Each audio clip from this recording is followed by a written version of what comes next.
খুবই লজ্জাজনক, বাংলাদেশকে কাঁদিয়ে হারালো যুক্তরাষ্ট্র। এমন খেললে কখনো বিশ্বকাপে চ্যাম্পিয়ন হওয়া যায় না। সাকিব শরীফুলদের বেদম পিটিয়ে বাংলাদেশকে ইতিহাস গড়ে হারালো যুক্তরাষ্ট্র। বিস্তারিত জানতে ভিডিওটি না টেনে সম্পূর্ণ দেখার অনুরোধ রইল। যুক্তরাষ্ট্রের মাটিতে প্রথমবারের মতো সিরিজ, অচেনা কন্ডিশন, পিচের সম্পর্কও ধারণা নেই। সিরিজের প্রথম টি-20তে আগে ব্যাটিং করতে নেমে বাংলাদেশের এদিন ছিল ব্যাটিং বিপর্যয়। তবে তৌহিদ হৃদয়ের 58 ও মাহমুদুল্লাহ রিয়াদের 31 রানে ভর করে যুক্তরাষ্ট্রকে 154 রানের মোটামুটি লক্ষ্য ছুড়ে দিয়েছিল বাংলাদেশ।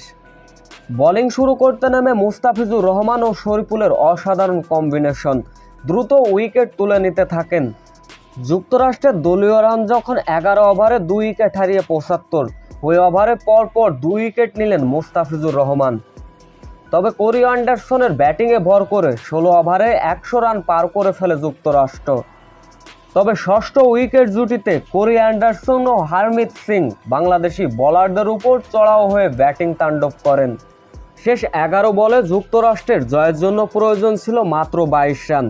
হারমিত সিং এবং কোরি অ্যান্ডারসন রীতিমতো ব্যাটিং তাণ্ডব চালালেন। শেষ ওভারে যুক্তরাষ্ট্রের জয়ের জন্য প্রয়োজন ছিল মাত্র 9 রান।